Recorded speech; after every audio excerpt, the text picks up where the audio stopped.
Hey everyone, welcome to another video. This is SIA test number 57. Is latent semantic indexing LSI a ranking factor? So let's get into this. All right, so before I start, I'm just going to say you've watched this far. Can you do me a favor? Take 10 milliseconds and hit the thumbs up or the thumbs down if you like the video. So appreciate you for doing that. And this is a test that it's pretty old. And however, even though it's old, it's still relevant today, except the difference is today, instead of looking at little strings of words like who, what's, when, where's, why type of words, we're looking at the new LSI. And the new LSI, the new flavor of LSI, is actually the use of entities in your content.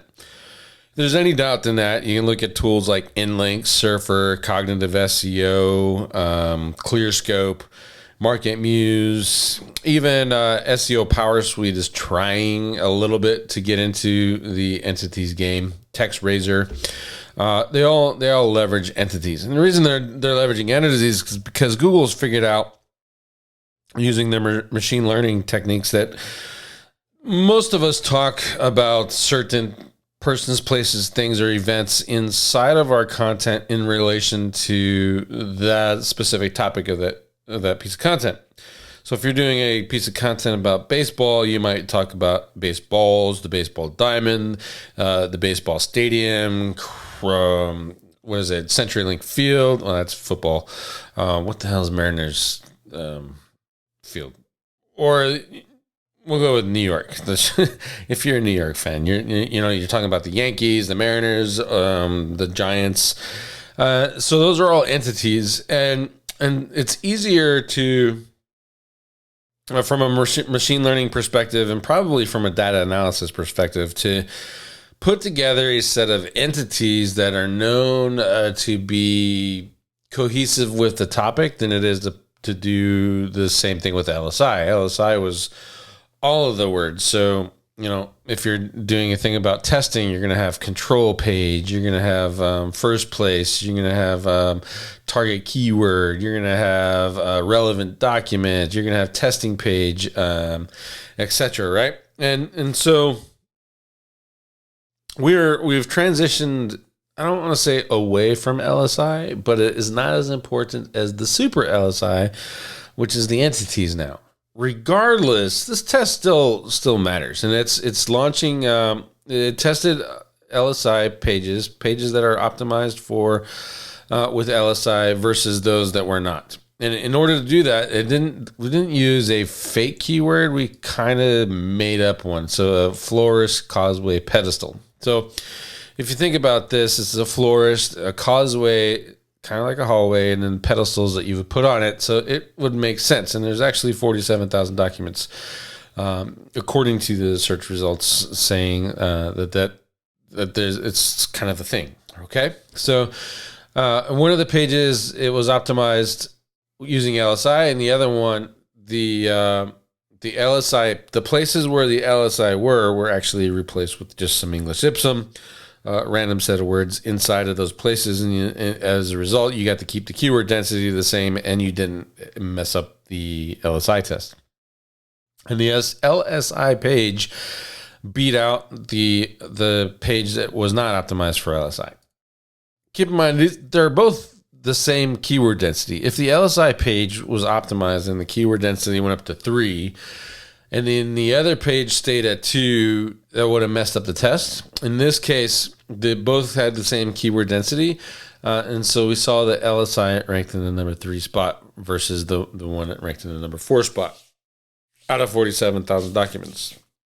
So we know that LSI is a thing. It was a thing back then. It's still a thing back today. So how do we use this? And LSI, you can still do. There's still end topic is still there. I think there's a couple text SaaS that are still out there. I know Website Auditor from SEO Power Suite still has it in there, and plus the tools like Surfer, Cognitive, InLinks, etc. Not only bring in entities, and some of them are actually doing a little bit of LSI too, because you can look at some of those terms that those tools bring in, and it's not entities, but they are common words that you see in there. So my recommendation is find yourself a good LSI tool that you're looking at, and edit your content out, and then put it into the phrases and the surfers. Optimize it with the entities. Round that out using in links, and then publish it after you've cleaned up the grammar and all that other stuff with Grammarly or whatever your favorite grammar checking tool is. And you're going to see some really good results. And that's well optimized, well written content, and it's actually reads real well. It's not quote unquote SEO content. And the ordering process is pretty simple. And I'll kind of show you just a little bit of how or what that would look like. You want to order, you have your content outline, right? And in that content outline, you can use your tools like phrase or whatever. You're going to essentially have your H1s, your H2s, and H3s, and then your H4s.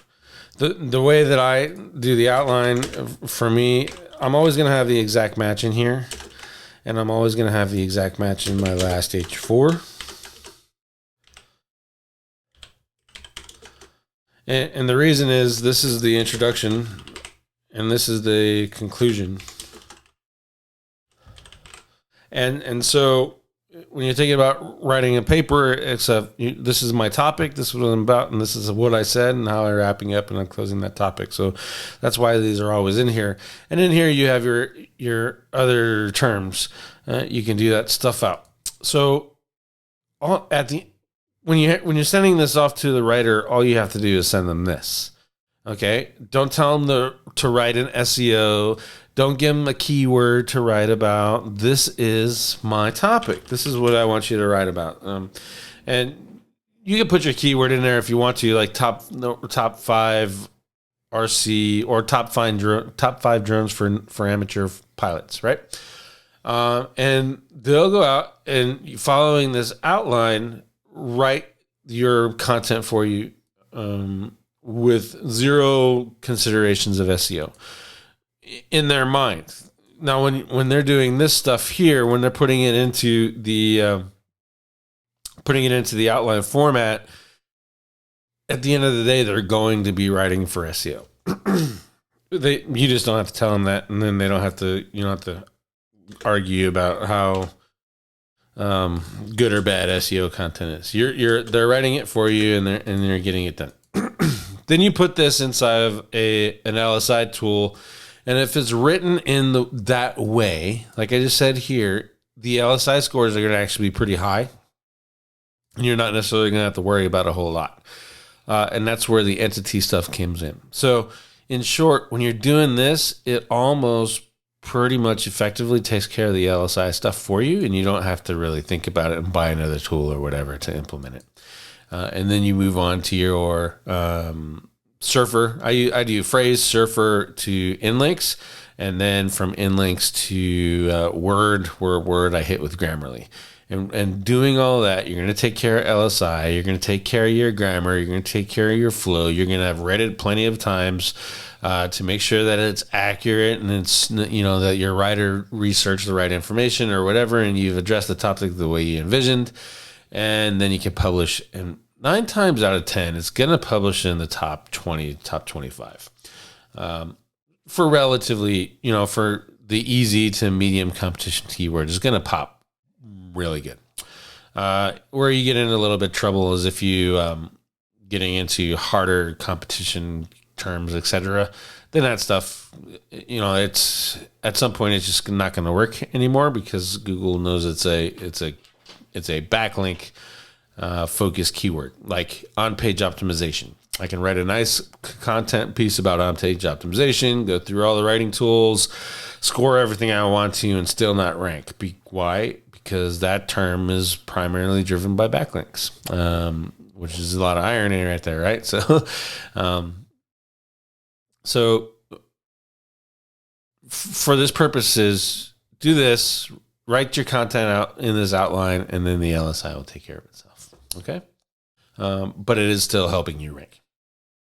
So hopefully that kind of helped you out a little bit. Do you understand LSI versus entities and what you're doing in there, and then how to get your writing team to meet your requirements in an easier way so that you get the LSI taken care of naturally, and then you're off to the races with your tools.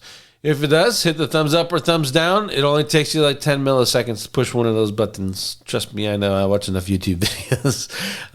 Let us know how we're doing, and that's the best indication or way so we can see that you like the videos and you want to see more.